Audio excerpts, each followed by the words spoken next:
Les damos la bienvenida a Corazón Podcast, el podcast del corazón del Padre. Esperamos que este contenido sea de mucha bendición para ti y toda tu casa. Amén, amén, amén. Vamos a ir a la palabra del Señor en esta mañana. Preparamos nuestro corazón, nuestro espíritu y pedimos al Espíritu Santo que abone el terreno de nuestro corazón para que la palabra sembrada pueda dar mucho fruto. Vengo hablando algunos domingos atrás acerca del servicio en la casa del Señor, pero por supuesto que estos principios se pueden aplicar también al servicio en mi lugar de trabajo, al servicio dentro de mi familia, al servicio dentro de mi comunidad. Y solo para recordar los títulos de las enseñanzas que he estado dando, comencé diciendo que el corazón correcto con el que Dios espera que le sirvamos es un corazón lleno de humildad. También hablé acerca de que el servicio es más que un deseo, ¿no? El apóstol Pablo dijo, el que anhela servirle al Señor, buena cosa anhela, pero es necesario, más que el deseo, hay una cantidad de demandas en la Biblia para aquellos que servimos al Señor. A propósito, ¿cuántos aquí quieren servir al Señor? Y los que no levantaron la mano, ¿qué? Debemos tener cuidado con las motivaciones por las cuales servimos al Señor. Estuve hablando de eso hace como 15 días. Y la última vez que hablé del servicio, les dije que servimos a Dios cuando servimos a otros. ¿Lo recuerdan? Y les dije primeramente a las autoridades que Dios ha colocado en la iglesia. Segundo, a nuestros hermanos en la fe. Y tercero, a nuestro prójimo. Hoy quisiera iniciar mi enseñanza con un juego. ¿Quién quiere ser millonario? Bueno, aquí está. ¿Quién quiere ser millonario? Alístense, porque el premio está súper wow. La pregunta es, en el reino de los cielos, ¿cómo se designa a alguien que sirve a Dios y a su casa? Si usted está de acuerdo con la A, levante su mano. Muy bien. Muy bien, es válido cualquier respuesta, o sea, aquí no se trata de que nos equivoquemos, lo podemos hacer. B, esclavo. C, empleado jornalero. D, hijo. Bueno, hay dos respuestas. Nos toca pedir una ¿qué?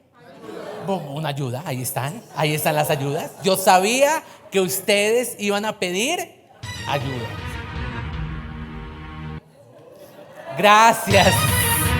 Eso, ahora sí, ahí están las ayudas. 50-50, es decir, eliminamos 2 de las 4 posibles respuestas. Ayuda del público o llamada a un amigo. ¿Cuál? John, ¿qué dice John? Listo, 50-50, vámonos con esa. Se han eliminado 2 respuestas. Se eliminaron 2 respuestas. La pregunta es, en el reino de los cielos, ¿cómo se le llama a una persona que sirve a Dios y a su casa? Bueno, vamos a ver. ¿Quiénes votan por la A? Muy bien. ¿Quiénes votan por la D? Listo. No hay consenso, yo creo que vamos a usar otra ayuda. ¿Qué ayuda vamos a usar? Llamada a un amigo. Muy bien, Angie. ¿A quién vamos a llamar? Al pastor. Muy bien. Por eso mi título de la enseñanza en esta mañana se llama ¿hijos o siervos? Y pretendo responder bíblicamente cómo se designa a una persona que sirve a Dios en su casa, cómo se le designa en el reino de los cielos.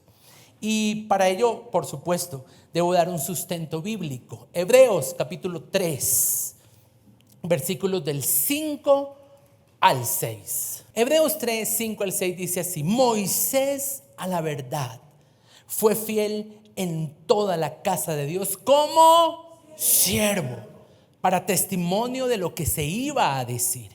Pero Cristo, ¿como qué? Los dos sirvieron. Moisés como siervo, pero Cristo como hijo sobre su casa, la cual casa somos nosotros si retenemos firme hasta el final la confianza y gloriarnos en la esperanza. Quiero leer ese mismo versículo en la Nueva Traducción Viviente. En verdad, dice así la Biblia, Moisés fue fiel como siervo en la casa de Dios. Su trabajo fue una ilustración de verdades que Dios daría a conocer tiempo después. Pero Cristo, como hijo, está a cargo de toda la casa de Dios. Así que en el Nuevo Testamento, a partir de Cristo, se espera que los hijos de Dios sirvan, pero no como siervos, sino que sirvan como hijos. ¿Cuál es la respuesta correcta? Hijos. Felicitaciones.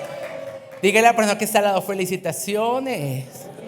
Y los que son esposos como Martica y Néstor, desen un pico. Hoy estoy así folclórico y estoy dando permiso. Solo los esposos, ¿no? Cuidado por aquí. Juan 15:15. Jesús dijo, ya no los llamaré siervos. Los voy a llamar amigos.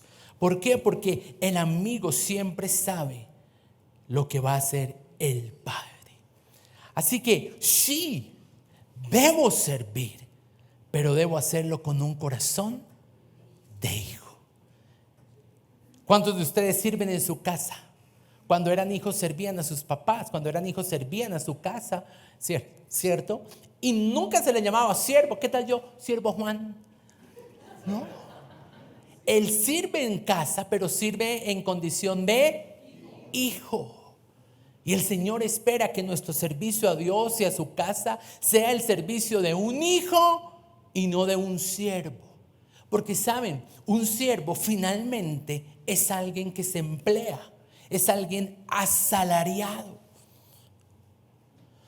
Por ejemplo, en mi posición en Cristo, ¿cuántos a diario declaran su posición en Cristo? Eso tiene un poder impresionante. Me refiero a lo que la Biblia dice acerca de nuestra identidad, que somos hijos de Dios, que somos ungidos del Señor, que Dios nos ha dado poder y autoridad, que somos templo. Pero pregunto, ¿en alguna de las posiciones en Cristo se ha encontrado soy siervo? No. Porque en el Nuevo Testamento, a comparación del Antiguo Testamento, se cambia y se da una nueva asignación o designación a los servidores de Dios, y ahora se les llama hijos y no jornaleros. El Espíritu Santo no engendra empleados, no engendra siervos, sino que engendra hijos. Yo recuerdo hace 15 días que les dije que Josué servía a Moisés, era su siervo. En el Antiguo Testamento sí está preponderantemente esa expresión. Eliseo era el siervo de Elías, pero ya en el Nuevo Testamento el concepto es ser hijos que sirven a Dios en su casa. Ahora, suena bonito decirnos buenos días, siervo del Señor. Suena bonito. No voy a satanizar esa expresión, por supuesto que no. Es válido, pero realmente no hay ninguna porción en el Nuevo Testamento que hable de la iglesia como siervos, sino que siempre hace referencia a ellos como hijos. Tal vez Pablo se autodenomina a sí mismo siervo. Él dice, Pablo, siervo y apóstol de Jesucristo, pero es una denominación tal vez por humildad, por identificarse con el grupo de personas a quien les está escribiendo. Pero siempre que el Señor se refiere a la iglesia, nos habla como hijos. Y precisamente a eso vino Jesús, a revelarnos que somos hijos de Dios. En el capítulo 14 de Juan, en el versículo 8, me fascina mucho la pregunta que Felipe, o la solicitud que Felipe le hace al Señor: muéstranos al Padre. Y escuche esto, él dijo, y nos basta. Maravilloso, porque realmente cuando usted conoce al Padre, y le es manifestada la paternidad de Dios, todo en usted es lleno y Él es todo suficiente. Mi oración es porque la iglesia, a razón del nombre que tiene, el corazón del Padre, experimente a diario la paternidad de Dios y que usted pueda caminar en la identidad de hijo de Dios. Ahora, eso no lo excluye de servir a Dios. Eso no lo excluye de sus responsabilidades. Pero mire, hasta Jesús, nunca veo yo en los evangelios que dice siervo Pedro o siervo Mateo, sino que los llama hijos. Y quiero mostrarles esto en dos versículos. Primero, Juan 21, versículos del 4 al 5. Ya iba amaneciendo y se presentó Jesús en la playa. Los discípulos no sabían que era Jesús. Y él que les dijo, ayúdenme. Hijitos, tiernamente, amorosamente. Después los regañó, pero bueno, pero los llamó amorosamente. Hijo, hijitos. Nunca los llamó siervos. De hecho dijo, ya no los llamaré más. Son hijos. Otra porción, Marcos 10, 24. Los discípulos, asombrados de las palabras de Jesús, respondieron y él les dijo una vez más, hijos. Ahora, Jesús era aproximadamente un señor de 30 y pico de años, no sé aquí cuántos tengan 30 y pico de años, y le estaba diciendo a otros que posiblemente eran de mayor edad que él, y les decía hijos. ¿Por qué? Porque la tarea de Jesús era venir a revelar la paternidad de Dios. Y al ser parte de la iglesia debemos entender que nuestro servicio en la casa del Señor nunca puede ser como un siervo a su amo o como un empleado a su jefe, sino que siempre debe caracterizarse por ser el servicio de un hijo hacia su papá. Ahora, yo no sé si hay hijos que le cobran a los papás por tender la cama. Eso sí lo hace un siervo. Un siervo dice, yo le tiendo la cama, pero me paga. Los hijos no. Los hijos sirven por amor a su padre. Lo que los motiva a servir en su casa es gratitud por lo que sus padres han hecho con ellos. En el caso de la iglesia, y algunos papás se ponen a mirar a sus hijos, en el caso de la iglesia hay gratitud de la iglesia hacia Dios nuestro Padre por lo bueno que Él ha sido. ¿Hay alguien acá agradecido por la bondad de Dios?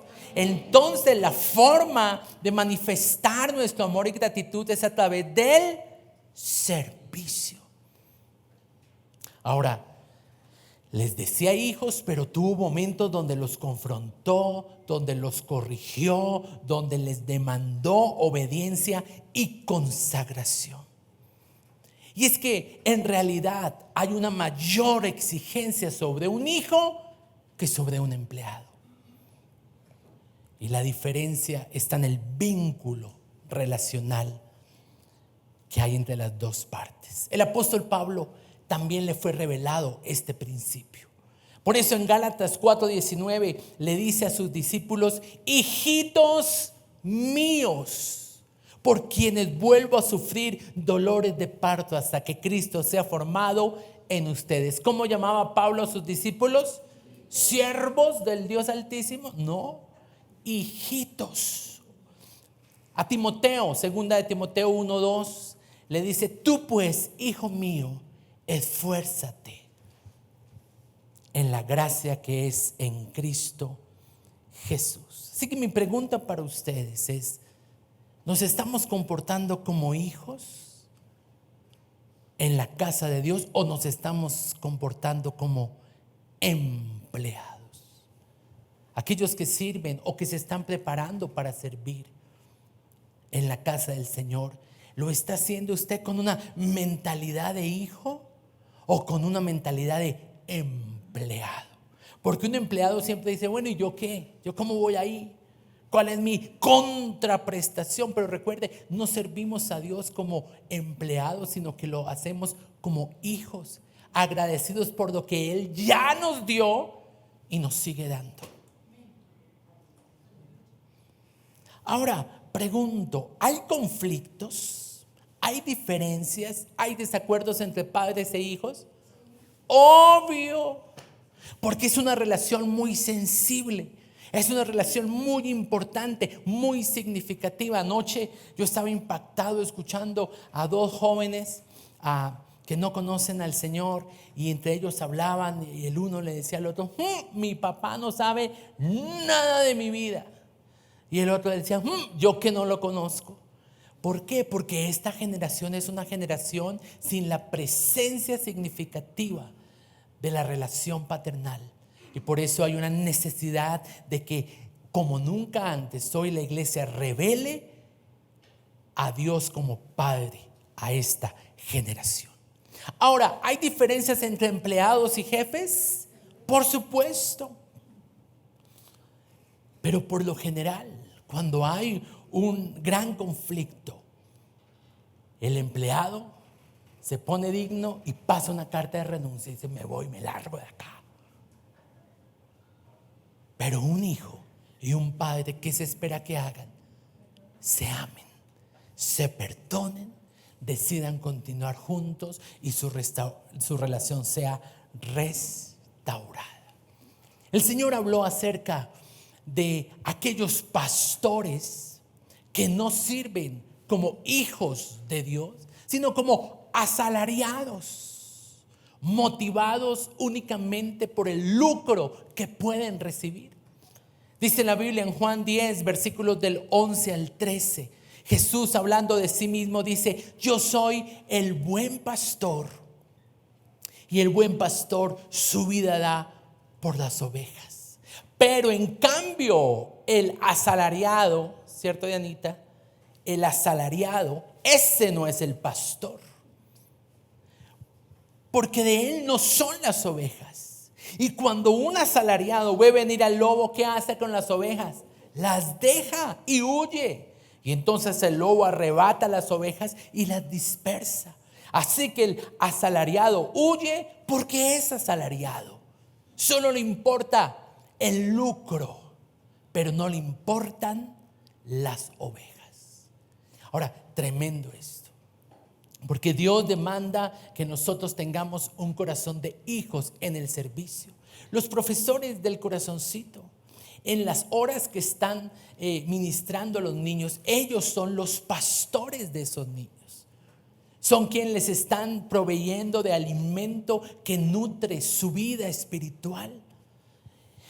Y no lo pueden hacer solamente esperando un lucro o con una motivación diferente a la de mostrar a Dios gratitud y amor por lo que Él ha hecho.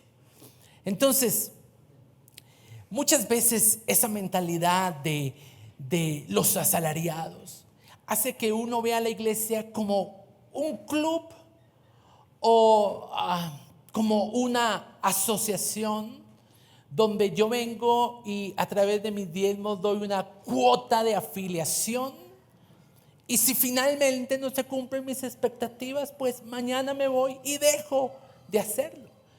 Esa es la mentalidad precisamente que Dios quiere cambiar. No somos una industria, no somos una empresa. Escúcheme, somos una familia. Y se van a presentar dificultades. Y se van a presentar a choques, discordias. Yo mismo como pastor muchas veces he hecho, yo como que huyo de esta situación, haciendo referencia a lo que Jesús mencionó. Yo como que mejor, ¿quién me mandó a meterme en esto? Yo doy un paso atrás.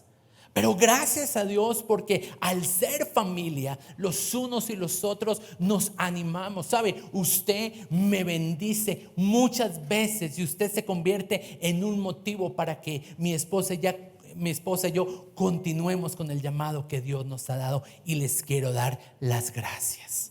Por favor, dígale a la persona que está al lado que gracias. Pero también en ocasiones pueden llegar a ser alguien que desmotive profundamente y que lo lleve a uno a querer, considerar, abandonar lo que durante muchos años el Señor nos ha llamado a hacer. En relación a esto, yo quisiera que usted piense en este lugar como una familia y piense que su lugar delante de Dios y delante de nosotros como sus pastores es un lugar de hijo, de hijo. Y un hijo defiende la casa. Un hijo no abandona el hogar cuando hay dificultades. Al contrario, cuando la cosa se pone más difícil, los hijos dicen: tranquilo papá, yo estoy con usted. Tranquilo mamá, yo estoy con usted. Ustedes han pagado un precio muy alto, ahora nosotros vamos a pagar un precio mayor. Por eso mi enseñanza hoy es una pregunta: ¿siervos o hijos? ¿Empleados o hijos? Yo espero estar contando con hijos que nos ayuden a edificar el ministerio, que nos ayuden a establecer el reino de Dios y que siempre podamos vincularnos en una relación de padre e hijo. Sin embargo, hay un gran peligro, y es que el corazón de un hijo se vaya contaminando con algunas actitudes de los siervos o de los empleados. Y por eso tengo que hacer alusión a Lucas capítulo 15, versículos del 11 al 32, la parábola de los dos hijos, conocida también como la parábola del hijo pródigo, donde es evidente que el hijo menor de esta parábola citada por Jesús representa el corazón del hijo. Y el hijo mayor, que tiene más años viviendo con su papá, representa el corazón de un asalariado, de un empleado o de un siervo. Ahora, ¿por qué digo esto? Bueno, si usted recuerda la historia, el menor sí falló. Y es que ¿cuántos de aquí no fallamos? Y no solamente los hijos, los papás, los que son papás, ¿saben de qué les estoy hablando? Fallamos. Y yo he llegado a la conclusión de que aún mis fallas como papá, Dios las usa para revelarse a mi hijo como un padre perfecto. Y de la misma forma también oro para que mis fallas como papá espiritual de esta casa y mis fallas como pastor sean una excusa, no para que usted se vaya, sino para que usted tenga una revelación de Dios como un padre perfecto. Entonces, el hijo menor se equivocó, sí, pero al final, ¿qué pasó entre el papá y el hijo menor? Se perdonaron, se amaron, sí, duró Chicho 8 días, pero volvió. ¿Y qué encontró? Porque como siempre les he dicho, el que se va sin ser echado, regresa sin ser invitado. Entonces, el hijo menor tenía una claridad de la paternidad de su papá hacia él. Porque ¿con quién se habla de dinero? ¿Usted habla con cualquiera de dinero? No.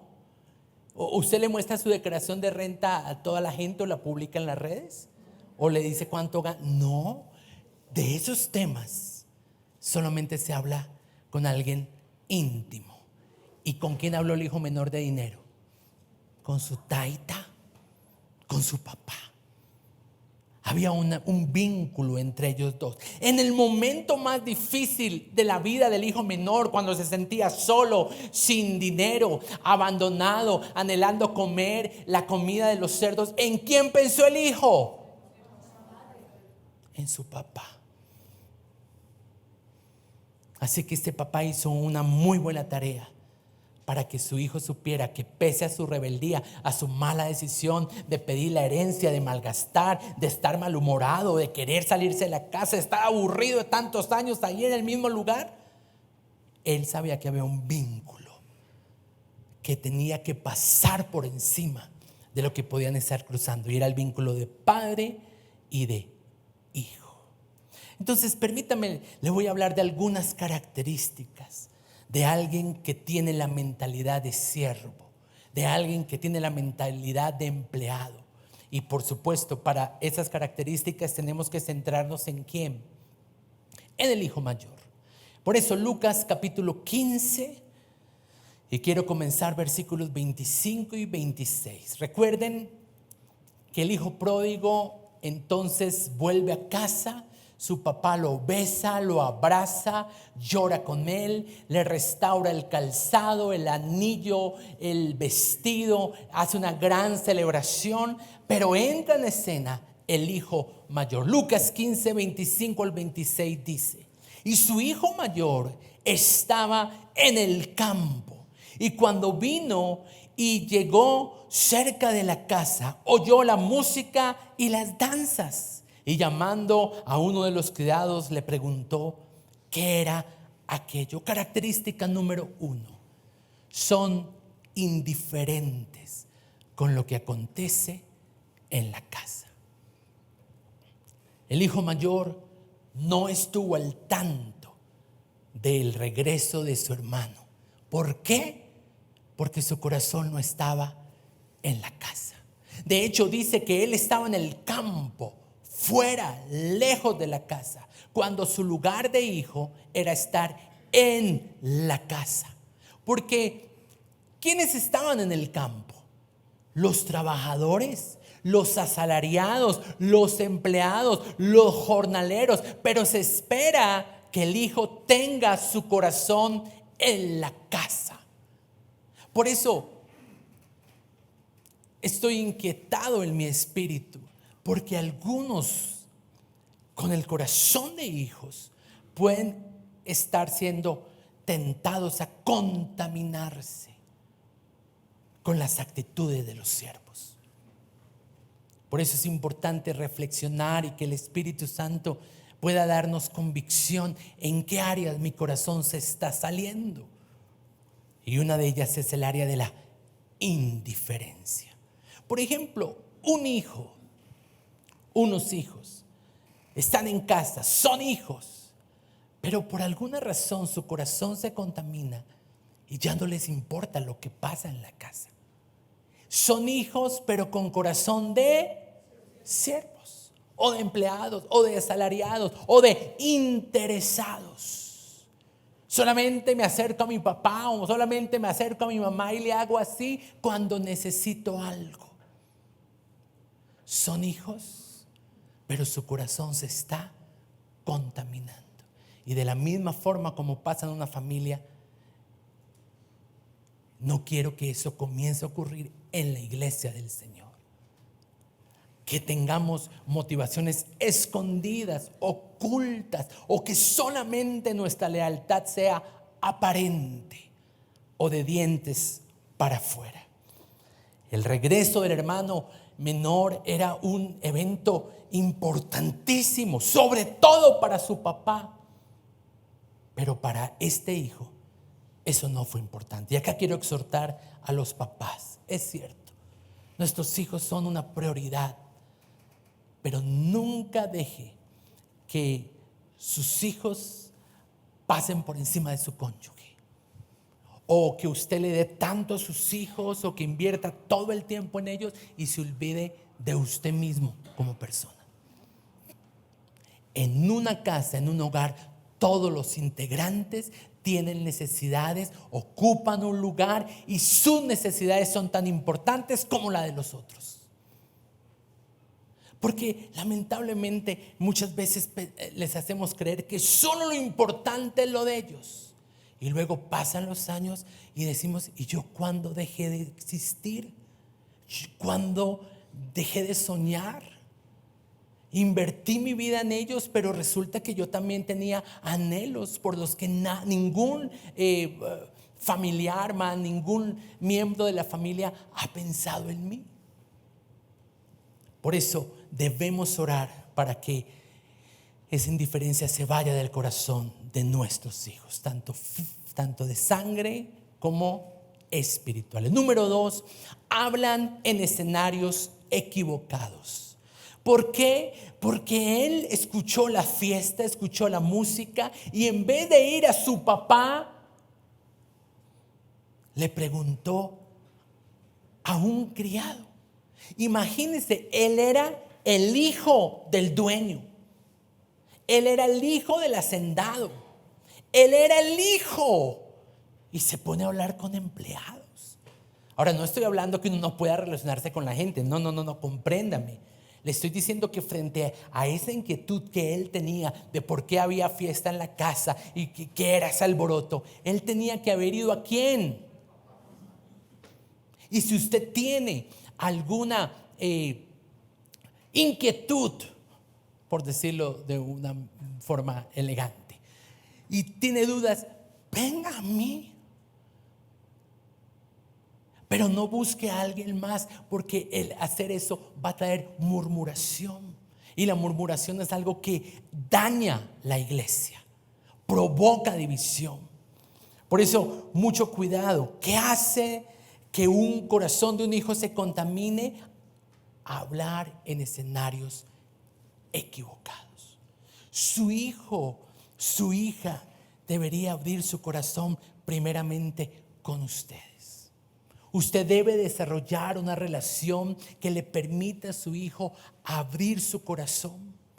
Pero ¿qué es lo que ocurre? Que esa relación ha sido tan afectada por el diablo y sus demonios que hoy ellos abren su corazón en lugares equivocados. Lo abren con sus amigos, con sus compañeros de universidad, que no siempre le dan un consejo acertado. Y cuando usted se da cuenta, termina en la conclusión: no conozco a mi hijo. Y eso mismo, como pastor, uno puede empezar a sentir: yo ya no lo conozco. Él está recibiendo a otra información. Él o ella están recibiendo consejo que no está acorde con los principios de esta casa. Y alerta, papás, porque tenemos que procurar al máximo tratar de mantener el corazón de nuestros hijos conectado al nuestro. ¿Que se equivocan? Claro. ¿Es que acaso quién es perfecto? ¿Que van a fallar? Claro. Claro que sí. Pero nunca permita que su corazón se desconecte, porque en el momento más difícil de su vida, ellos ¿a quién van a acudir? A sus papás. Por ejemplo, hay una porción de la Biblia que dice que un pastor dejó 99 por irse detrás de una. Claro, y las 99 pudieron haber pensado: oiga, pero este pastor va detrás de una. Y yo me puse a pensar: ¿qué tal esa una fuera su hijo? Yo lo haría para ir al rescate del corazón de mi hijo. Entonces, mucho cuidado, porque tenemos que siempre crear un escenario adecuado para que ellos puedan abrir su corazón. Y de la misma forma debe ocurrir en la iglesia. Buscar, crear los espacios para poder abrir mi corazón y no dejar que se encone, se infecte. Número 3, se enojan cuando no se hacen las cosas como ellos quieren, cuando ellos quieren. ¿Cómo lo sé? Por lo que dice Lucas 15:28. Cuando el hijo mayor se enteró de que le estaban haciendo fiesta al hijo menor, hizo show, hizo pataleta. Menos mal que aquí no hay nada de eso, showceros. Pero dice que se enojó y no quería entrar. No quiero. Y qué bondad la de su papá. Salió su papá y ¿qué hacía? Le roga: venga, Reinelcito, venga, entre. Sí, porque que así con diminutivo para que suene bien bonito, ¿no? Venga, Maybelcita, venga. Y así hay unos que hacen show cuando las cosas no salen como ellos quieren. Tal vez él pueda pensar: pero es que no es momento de estar celebrando. No es momento de estar con fiesta.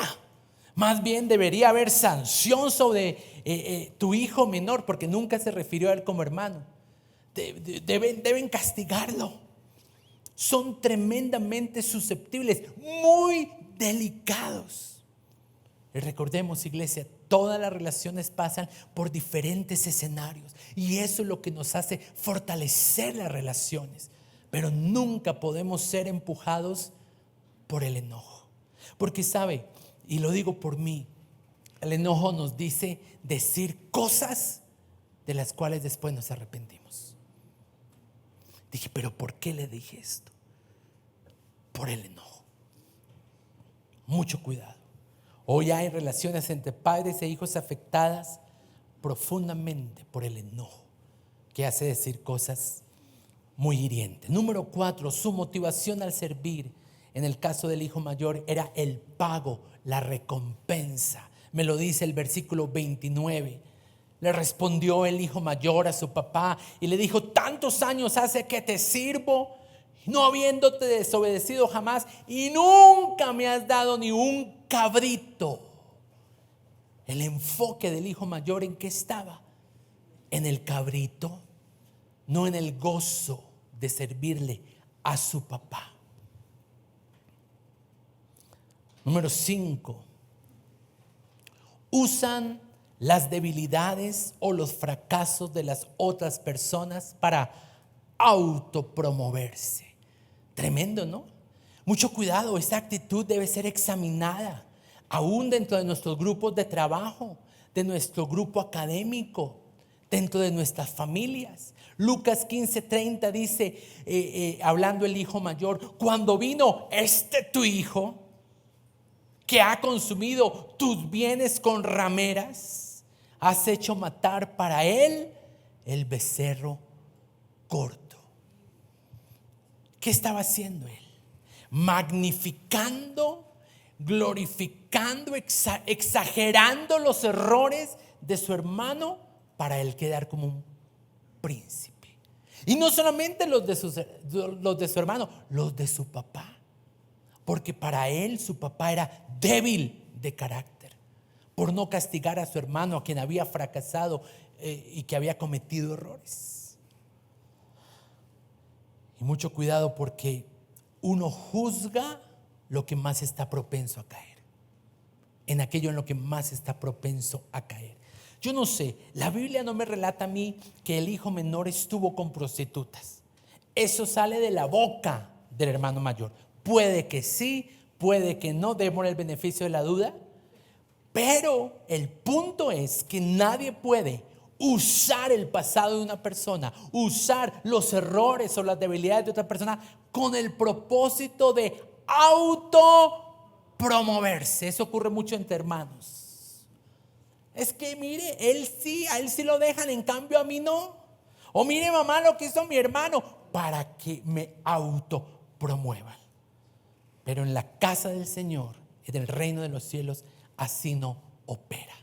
Nos gozamos con los triunfos de otros, nos gozamos con los hermanos primavera, y también lloramos con los que lloran. Acompañamos a las personas cuando están pasando por episodios de dolor, de luto, de tragedia, porque eso es lo que nos hace ser familia. Siguiente punto, número 6. Son desagradecidos, inconformes y amargados. Ay, ay, ay. Dígale a la persona que está al lado: menos mal no se parece a ti. ¿Sí o no? Es bien escaso ver empleados agradecidos con su salario. ¿Usted conoce alguno así? Que diga: oiga, yo estoy agradecido con esa empresa en la que estoy trabajando, porque me pagan bien, porque el trabajo es una dicha. Casi no. Cuando yo escucho personas, todos es una quejadera. Es que tan tarde, que es que tantas horas, que tan poquito salario, que tan lejos, que no me recogen, que no me dan para el almuerzo. Yo digo, pero va para el cielo y va llorando, porque es una bendición tener trabajo. Pero este hombre servía, pero su corazón era un corazón desagradecido, inconforme y amargado. Lucas 15:29. Hace tantos años que te sirvo y no me ha dado prima de antigüedad. Yo no te he desobedecido jamás y nunca me has dado ni un cabrito para gozarme con mis amigos. Él no tenía gozo. Él vivía amargado. Y qué terrible es edificar cualquier proyecto, una iglesia, una empresa o lo peor de todo, una familia donde la gente todo el tiempo está inconforme, donde no da gracias, donde no valora el esfuerzo de los unos por los otros y por eso tienen trompa todo el tiempo. Mire a la persona que está al lado, menos mal no es contigo. Trompa, hacen trompa. No había gozo en el corazón del hijo menor. Y termino con el número 7. No aceptan el ser formados, corregidos y disciplinados. Porque frente a la confrontación de su papá, él siempre buscó un culpable, un responsable. Un hijo finalmente debe examinarse a sí mismo y escuchar las palabras que vienen de la boca de sus padres, porque la intención que ellos tienen es formarlos, corregirlos, disciplinarlos para procurar su bienestar.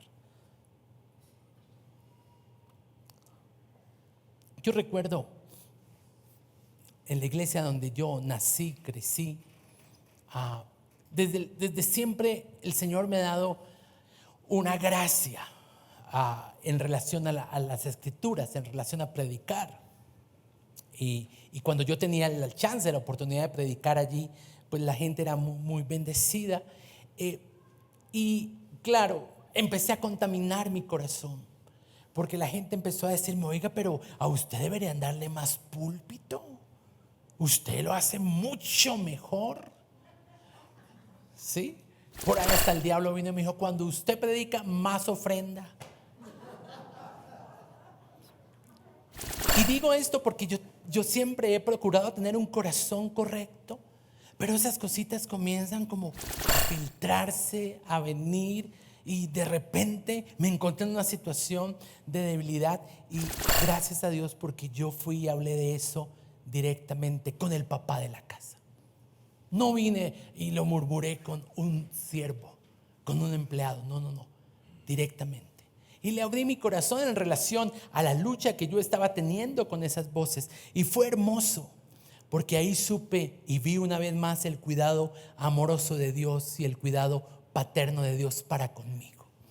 Una de las razones que Él me dio por qué no estaba ocurriendo eso, que Él me dijo: todavía no queremos exponerte. Y eso fue un acto de amor. Todavía no queremos exponerte. El exponerte va a empezar a manifestar y a revelar asuntos para los cuales quizás tu corazón no está del todo preparado. Y yo entendí, es un gesto del amor de Dios hacia mi vida. Es un gesto protector y no una intención de envidia o de anular. Antes de dejar que nuestros impulsos actúen y reaccionen en contra de otros, debemos más bien considerar qué quieres enseñarme tú en medio de esta situación. Y lo hablo a los hijos que hay aquí. Muchas veces nosotros como papás hemos reconocido, cometemos errores. Otras veces en nuestro corazón no tenemos libertad para darles un permiso, por ejemplo, porque sentimos que si los exponemos, eso va a hacerles daño. Y lo que nosotros más queremos es su protección. Y en ese sentido habrá muchas cosas que tal vez usted ha anhelado, usted ha querido ver, usted ha demandado, pero por alguna razón divina, Dios todavía tiene un stop en nuestro corazón. Y creo que es amor protector y cariñoso de un Padre que nos ama. Nos ponemos en pie. Padre Celestial, yo te quiero dar gracias en esta mañana por tu palabra, por la oportunidad y el privilegio que nos otorgas de sentarnos a tus pies y ser ministrados. Gracias, Espíritu Santo, por tomar la palabra y hacerla vida y encarnarla en nuestro corazón. Señor, yo bendigo los hijos espirituales de esta casa en el nombre de Jesús. Y yo quiero que usted reciba esa bendición, la bendición del Padre, pero también mi bendición como autoridad en esta casa.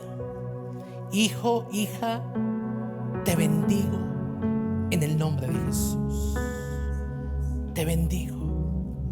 Te bendigo siendo cabeza y no cola. Te bendigo para que todo lugar que pise la planta de tu pie sea un lugar de fructificación. Te bendigo con la presencia del Espíritu Santo en tu vida, conduciéndote a toda verdad y siendo tu ayuda permanente frente a cualquier dificultad. Iglesia del Señor, los bendigo en el nombre de Jesús. Aún bendigo sus debilidades, porque en ellas el poder de Dios se glorifica. Oro para que los corazones de los hijos de esta casa no se contaminen con lo que este mundo quiere implantar en ellos. Señor, bendice equipos de trabajo, bendice empresas, bendice familias, dándonos un corazón correcto.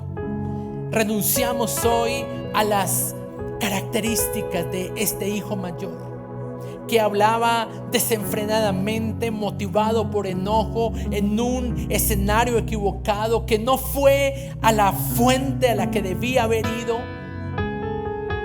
Renunciamos hoy a actitudes de pataleta, renunciamos hoy a actitudes de indiferencia, renunciamos en esta mañana a actitudes de ingratitud, de inconformismo, de amargura en nuestro corazón.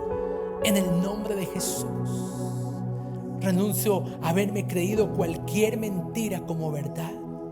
Y le pido al Espíritu Santo que como lo dice la palabra, me haga entender que todo, pero que realmente todo, aún aquello que yo no esperaba que ocurriera, ayuda bien para los que amamos al Señor.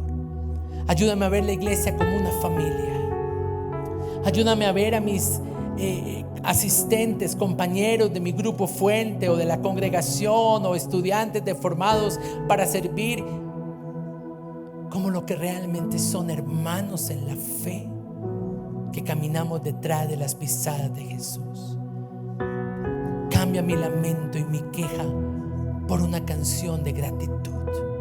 Llévame a darte gracias en todo momento y a entender que los errores de mi papá aquí en la tierra, los errores de mi papá espiritual, los errores de mi mamá, los errores de cualquier persona que tenga un lugar de paternidad en mi corazón, son una excusa para que yo conozca a ese Padre perfecto. Levante sus manos donde usted está y abrace al Padre, abrace a su papá, a su Abba Padre, a su Abba Padre, y comienza a declarar allí: Padre, porque siempre que usted declara esto, los cielos se abren y una revelación de su paternidad le alcanza en medio de lo que usted pueda estar cruzando, pasando por la mayor dificultad, por la soledad, por el abandono, por la contrariedad, en medio del rechazo. Diga: Padre, porque eso fue lo que Jesús dijo: Padre. Y allí fue solícito, allí su clamor se escuchó, y allí su Padre vino y le pudo abrazar. Tal vez tú en esta mañana estás en un Getsemaní, un lugar que no entiendes, que no comprendes, un lugar de lágrimas, de aflicción, de confrontación, donde dices: ¿por qué no quitan este cáliz de mí? ¿Por qué no pasa este trago amargo? ¿Por qué las cosas no se hacen de la manera como yo espero? Y fue allí donde Jesús entendió que había una voluntad mayor, que había un plan mayor, que era un plan protector para la humanidad, el sufrimiento de su Hijo Jesús. Y entonces el Hijo, cuando lo escuchó, sencillamente rindió su corazón y dijo: Padre, hágase tu voluntad y no la mía. Esa es nuestra oración en esta mañana, Señor. Hágase tu voluntad y no la mía. No como yo quiero, no como yo espero, no en el tiempo mío, descanso sabiendo que tú eres mi Padre y eso me basta. Eso me es suficiente. Adoramos al Señor.